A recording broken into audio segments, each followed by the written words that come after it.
I'm Catherine Arndt, the Chief of the VLGA Connect Studio. Welcome to today's episode, brought to you by the VLGA, your counsellor support network and the national broadcaster on all things local government. Hi everyone, and welcome to TGU for another week here on VLGA Connect. And I'm joined this week by Tony Raunic from Hunt and Hunt Lawyers, our terrific sponsors, but also a terrific contributor to the discussion about all the happenings around the sector. G'day, Tony. Great to join you again, Chris, and another Friday.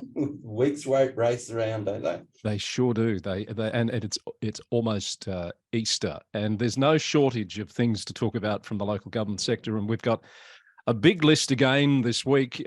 Tony, we should perhaps touch on the one that's made a lot of news, and that is those demonstrations on the weekend that has given rise to a number of public figures coming out very strongly with messages of no tolerance of racism and displays of intolerance and hatred, etc., led by the Mayor of Glen Eira with a pretty powerful statement this week. Yeah, and I can understand why Glen Eira would be leading the sector in this space.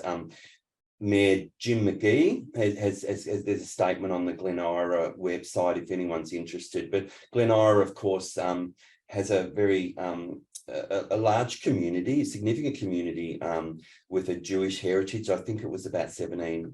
Yep. What's quoted in the media release. But, largest Jewish population in Australia, according to the council. There you go. So the mayor and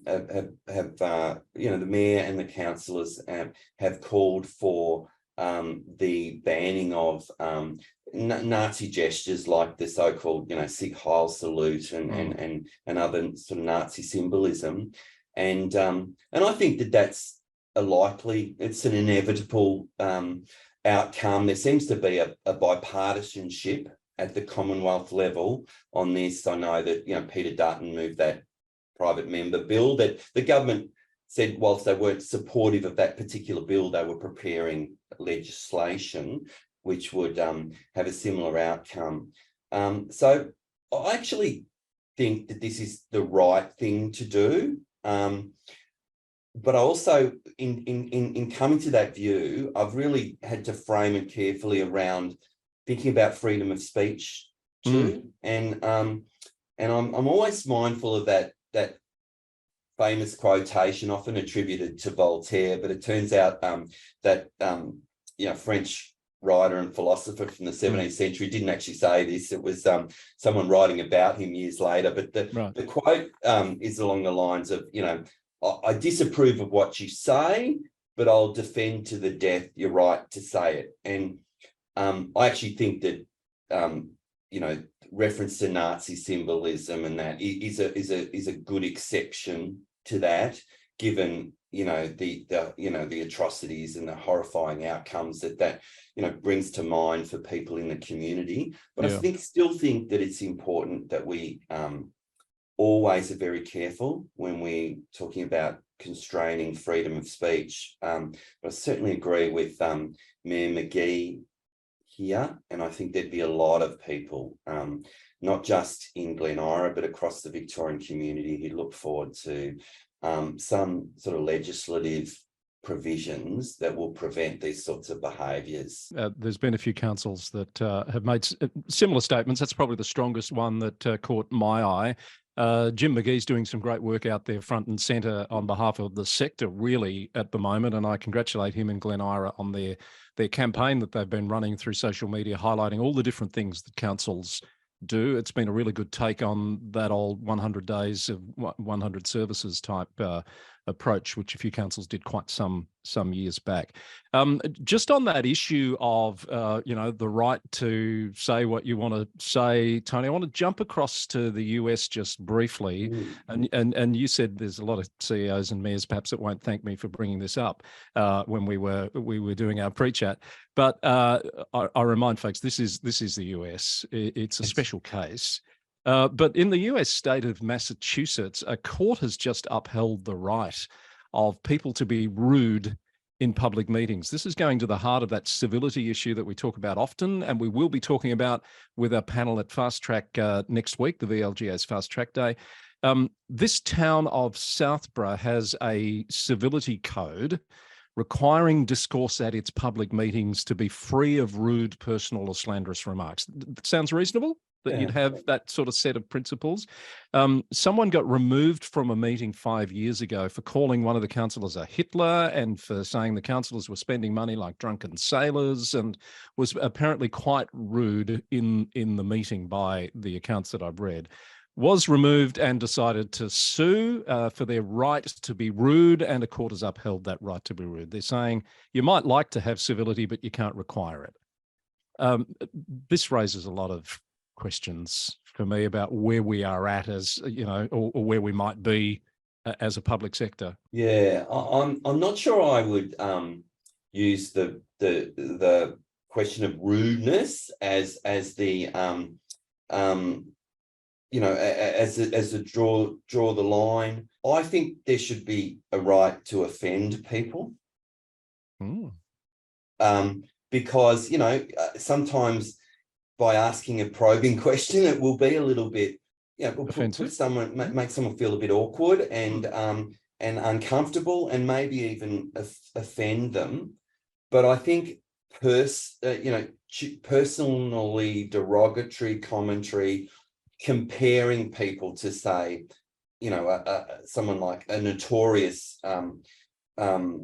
you know, outrageous person like an Adolf Hitler or Benito Mussolini or something like that, I think is absolutely uncalled for in discourse with councils, and I think it's reasonable that we would have provisions to prevent that.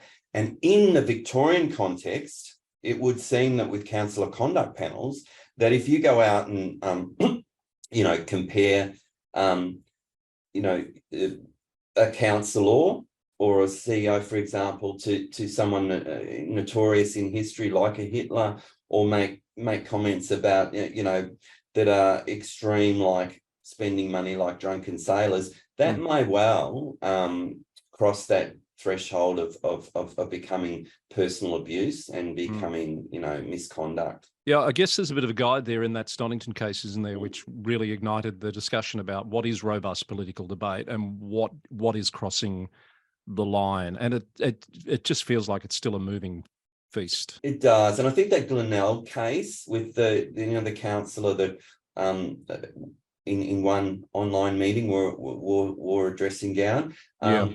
Again, that was about, you know, going to the personal rather than the issue, and how that was, you know, crossing the boundaries of what's allowable. So I think things are a little bit different in Boston or wherever it was in Massachusetts, and I think we'd still warn councillors to be very careful about making personally derogatory comments about colleagues or members of the public or council staff. I'd be interested to hear any thoughts that viewers or listeners might have on that topic. It might be worth us thinking about setting up some sort of a broader discussion or a debate around, you know, can we define where the line is and provide some guidance? I might be creating a rod for my own back there, Tony, but there you go. Thought bubble. The issue of cost shifting is back in the news this week with Strathbogie Shire, a rural council in Victoria, making the decision to get out of school crossing supervision. They're saying they're paying 62% of the cost of delivering a service that is fundamentally a state government responsibility. Not the first council to make that point. In fact, there's 28, I think, led by Monash, advocating for that whole resourcing question to be looked at by the government. But I think this is the first one that has said we're out, and we're doing it to get the attention of the department and the government. Yeah, I have a lot of sympathy for Strathbogie Shire, and really interesting statement from the Mayor, Laura Binks, on Council's website, worth a read. But of course, that school crossing supervision program is ostensibly delivered by the Department of Transport and Planning. And we're talking about crossings over major roads like Vic roads, managed roads, not just council roads here. And I think that members of the community might be surprised that a very large proportion of the funding, and an increasingly large proportion of the funding for those programs is is being left to local councils to source. The state government did announce a intended review, a strategic review of those programs back in 2016, and that hasn't occurred yet. And I think part of the intent of Strathbogie Shire is to see if they can expedite or bring on that necessary review, because the state government has not to this date committed to fully funding the service, unfortunately. Yeah, they make the point that it's pretty much unchanged in nearly 50 years. Have I got the math right? 1975 when it started, and it's not really undergone any major innovation or review since that time. So it's certainly overdue for it to be looked at. This is an issue that won't be going away. It's reigniting conversations about, rate capping is now really starting to bite, and these are the sorts of decisions that councils are being forced into. Yeah, absolutely. And back in the day, we might have thought of these supervisors as sort of semi-volunteers, but they're subject to award rates. I actually went and looked up, what does a crossing supervisor earn? It's $29 an hour is the current, $29.02 an hour is the award rate. Works out to about $56,000 a year. I'm not saying that's a large salary, but it's obviously a significant impost on the council, not just funding the human resource, but also the signage, the other paraphernalia that goes with providing a supervised school crossing. And not to forget, we've heard very recently about a real struggle across the state to find people to do the role. So that's another challenge that councils are having to bear through that recruitment process. So here's one, Strathbogie saying enough is enough, and we'll wait to see what the response is. Now, Tony, if I was to ask you if there was one council in the state that would find asbestos at a transfer station in the last couple of weeks, who would you put money on it being? Would it be Moira Shire, Chris? Yeah, spot on. Yeah, got it in one. Of course, the reason, and I'm not meaning to make light of this, but the Moira Council's conduct in relation to asbestos was called into question by the Commission of Inquiry recently, and those matters have been referred to IBAC for further consideration. But as fate would have it, the Yarrawonga transfer station has been the site where they've found some small fragments of bonded asbestos, and the council's been right on the front foot in relation to this finding.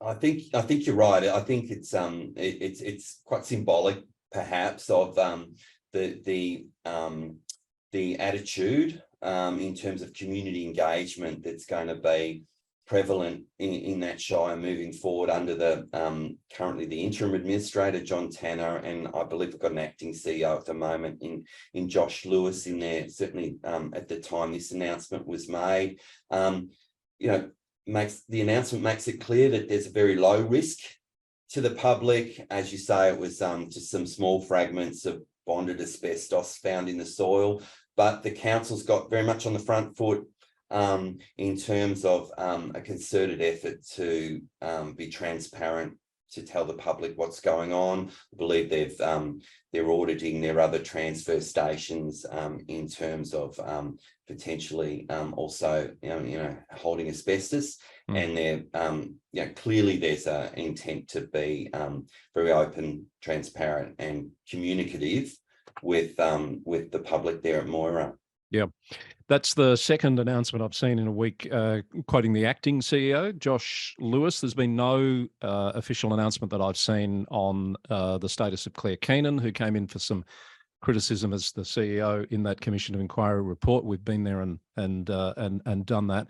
I do note that at the time of this being recorded last week, the interim administrator had turned up for work for his first day, John Tanner, and that was the first announcement that came out of the council that he was on board, and they've had a council meeting this week as scheduled. So it's business as usual under a single administrator with a panel to be appointed, and an announcement about that I assume to come before too long. Tony, another story that caught both our eyes this week, the ongoing housing crisis and councils being challenged to come up with ways to do their part to meet the growing need for housing, with population growth, with the very sad increase of numbers of homeless people.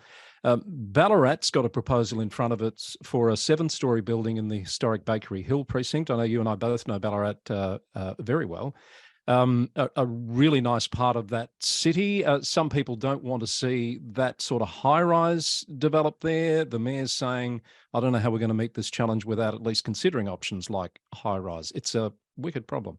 Yeah, really, I think a topical issue for those large sort of historic regional centres like Ballarat and Bendigo. Of course, Ballarat being my hometown where I grew up, know it very well. And the mayor, Des Hudson, who I also known for 40 plus years, I think we played junior soccer with each other, has come out firstly, there's some public controversy about the proposed 7-story complex there in Bakery Hill on Humphrey Street North. It's a mix of office and apartment. The mayor's, I think, come out and made some sort of comments about, perhaps an informed debate, made the point that there is a housing crisis in Ballarat, as there is in many regional centres and urban ones for that matter. He's also made the point that in this particular location, there are topographic, reasons why it's in a dip, and there may not be those sort of broad vista implications, but has also said, look, there's a real challenge for Ballarat and the councillors in Ballarat in terms of juggling that need to preserve that very much that beautiful gold rush heritage, but also deal with accommodating the community that are struggling to find affordable housing. So again, I think a lot of communities will watch this story in terms of, how those sort of historic regional CBDs could, accommodate sort of density on the fringes of their CBD in terms of housing and still deal with that in a way that meets the community's desires around preserving character. Well said.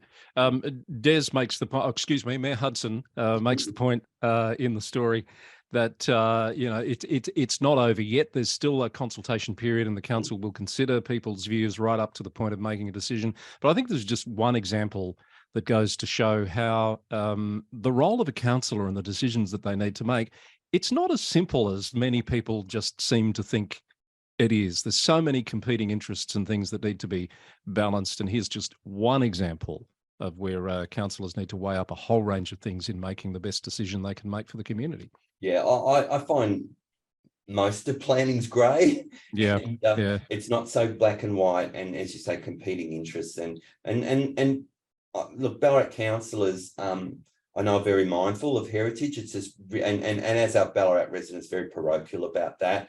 Because it is such a draw card for a tourist area, but absolutely a housing crisis in Ballarat. It's as there is in Bendigo and Shepparton and other major regional centres at the moment.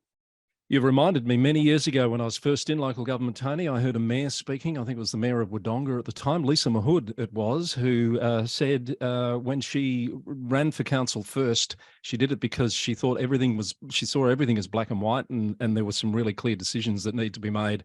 But once she got in the role, she realised it's actually all shades of grey. Absolutely. Yeah. Quick note before we move on to a couple of interstate stories to acknowledge and congratulate Kerry Thompson on another stellar item on her resume. She's had 5 years at the MAV as that organisation's first female CEO, and she finished up this past week. Kerry tells me she's going to focus on some board roles and a bit of a reset to see what comes next. And we congratulate her on what she's achieved over a lot of years now across the public sector more broadly. Dominic Isola, the former CEO of Hume, and Troy Edwards, a senior manager there at the MEV, are going to share acting CEO duties for about 6 weeks each while a recruitment process is conducted. Yeah, it's an exciting role for someone, and yeah, well done to Kerry. Got an awesome CV in local government. Wyndham Council CEO, Maribyrnong before really that. Great operator. Yeah. Well done, and all the best to Kerry. Want to look at a couple of interstate and one overseas story, and I know one of these is your pick of the week, Tony, a story that caught your eye. Just firstly, in West Australia, just as an example of how state, local government relations are being dealt, we've got a council in the city of Melville, which is said to have a number of ongoing governance issues, and a lot of these are around council or behaviour and the way the council members interact with the administration. This has come to the attention of the state, who has put in a pretty strongly worded letter. It's on their website. You can read it, setting out these concerns and saying, we want a plan, a strategy for how you're going to deal with this, or else we'll be looking at further measures to, how did they put it? To ensure that there's no further dysfunction or that council decision-making is not in the best interests of the community. Or to ensure that it's not, that it is in the best interests of the community. Yeah. So the city of Melville's about 100,000 people, sort of inner suburban Perth. And the issues that the local government department in WA have cited are really interesting, because there's a theme that will be familiar for many of our viewers. Concerns about the way council or behavioural complaints have been dealt with there, concern about the behaviour between councillors, but also the behaviour of councillors in relation to council staff, concerns about apparent councillor involvement in operational matters. And one close to my heart, Chris, was about the increasing cost of legal services.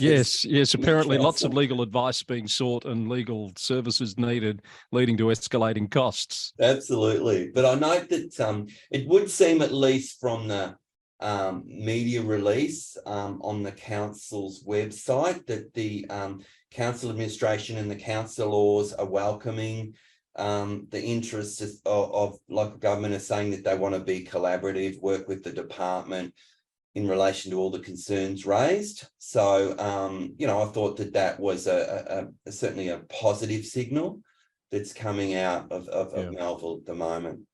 They've actually set up a dedicated web page with all of that information and a link to the letter. So if you're a governance tragic, or a local government tragic more broadly, all our viewers, yes, you might want to delve into that one as a matter of interest. That's just one of a number of interesting stories from the sector around the country at the moment. Of course, I cover a lot of that on the Local Government News Roundup podcast, which I'm sure you all are subscribed to and listen to twice a week. Now, your story, Tony, comes out of Tasmania this week. I'm assuming it's about a buyback of land. So I'm assuming this council sold the land off some time ago and now wants to buy it back. Yeah. Our Clarence Council, which is takes in parts of Hobart. The local council have announced that they're going to exercise what they say is a legal right to buy back a piece of foreshore land at Kangaroo Bay that they sold in 2017 for $2.44 million to a developer who was planning on building a 150-room hotel and a hospitality school. Sold by the council back in 2017. The developer has faced various delays in achieving that project. There's been changes of plans, and the council's come out and said, enough of delays, no more extensions. You've had ample time.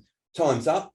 We're going to exercise our option to buy that land back at the same price we sold it for. Okay. $2.44 million. Interestingly, the developers cried foul and is off to the courts. The developers apparently spent $12 million to date on working up a proposal and doing things to the site. But I think it's a really interesting reminder for council CEOs and councillors out there about, the potential when councils selling council-owned land to a private entity, and they see some, council see some potential, community benefit in the transaction, and if the land's in the private entity's hands, something can occur which will deliver benefit for the community. Including one of these options to buy back is a little bit of a control for councils to, either encourage a timely exercise of the development, or to re-secure the land in the event that things don't occur as council understood they would. So, this, as I said, is going to go before the courts. Hotly contested. There's a lot of money involved, in terms there'll of be a sequel. Developer seeks to lose. But I think it's a really interesting one to watch, and might be a something for councils to bear in mind when they're disposing of land. That idea of an option to buy back. That's a good pickup, Tony. So 6 years, you would think something would have happened, but it's going to be a costly lesson if ultimately that land reverts back to council ownership. As you say, if the developers put $12 million into it, they'll be protecting that, I'm sure, at all costs. Okay, thanks for picking up that one. That story's on the ABC News website if you want to check it out. Auckland City Council, this is the story that caught my eye, Tony, this week, one of many actually, has made headlines. The mayor there, who's quite controversial, he's turned up in a lot of articles of late, has used his casting vote to break a 10-10 deadlock on Auckland Council to leave the peak body, Local Government New Zealand, which he says has been costing it $640,000 a year. That's an eye-watering number. And one of the reasons he said is because they drink too much at conferences. I did see that quote about excessive drinking behaviour at conferences made him question the value of membership. And as you say, $640,000 is a really significant sum. And when we look at the comparable, associations that we have in Victoria, at least, there's absolutely nothing comparable in terms of membership fees. The MAV, I looked up, they get $3 million a year in membership fees from all the 79 councils in Victoria that are members. VLGA have, I think, 51 or so councils as members, and you can join the VLGA, our good colleagues in this podcast, for anything from about $3,000 per annum as a council. So clearly, really significant fees. But as you say, Wayne Brown, the mayor who's exercised his casting vote there, 20 councillors, a big group of councillors. It is, isn't it? Not held back, and he's said we're out of here. Although I do know, Chris, that it's headquartered. Is this just between you and I? Is this just between you and I? Well, there's a lot of Kiwis in our office. I've got to be careful what I say. It's headquartered in Wellington, the organisation. So I'm not sure whether Auckland.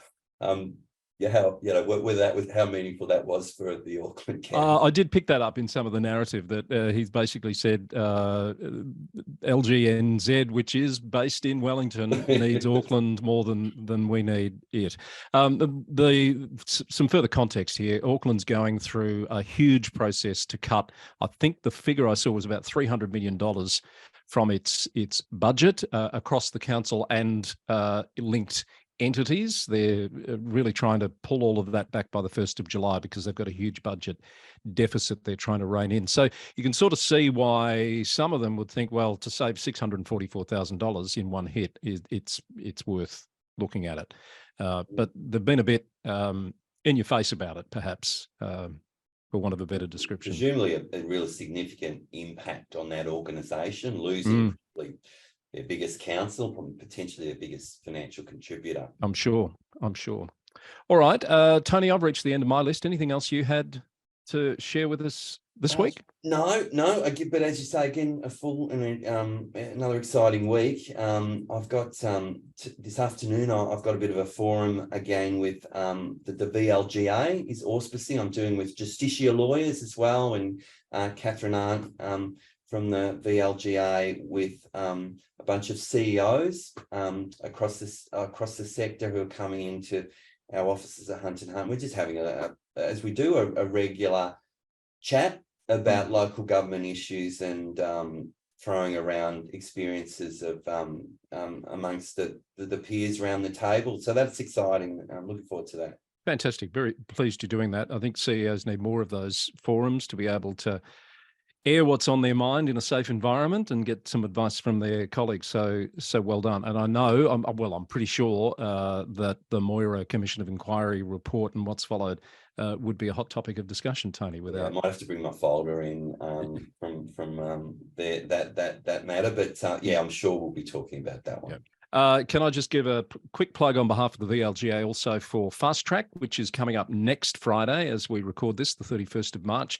A couple of terrific panels and some special guests in the room. We've got a lot of extra people. When I say we, the VLGA has come up with a way to accommodate more people, such as been the interest in this, and I think an online option as well as being worked on. So it's going to be a big day. Looking forward to emceeing it for the good folk at the VLGA next week. So we'll be doing an early record, Tony. Folks will see this at the usual time, but we'll get together on Thursday for our next episode, if that's okay with you. Yeah, absolutely. And Fast Track just keeps getting bigger and bigger. Really great program by the VLGA, and I know you're heavily involved in it, Chris, but yeah, some great speakers this time around. Looking forward to it. Thank you, Tony. Great to speak with you as always. Thank you to your organisation, Hunt and Hunt Lawyers, for sponsoring TGU every week here on VLGA Connect. You can find us, as you've done right now, on YouTube or podcast, whichever you choose. Don't forget to hit the subscribe button if you're not already a regular listener or viewer to the program, and we look forward to having you back with us very soon. Bye for now.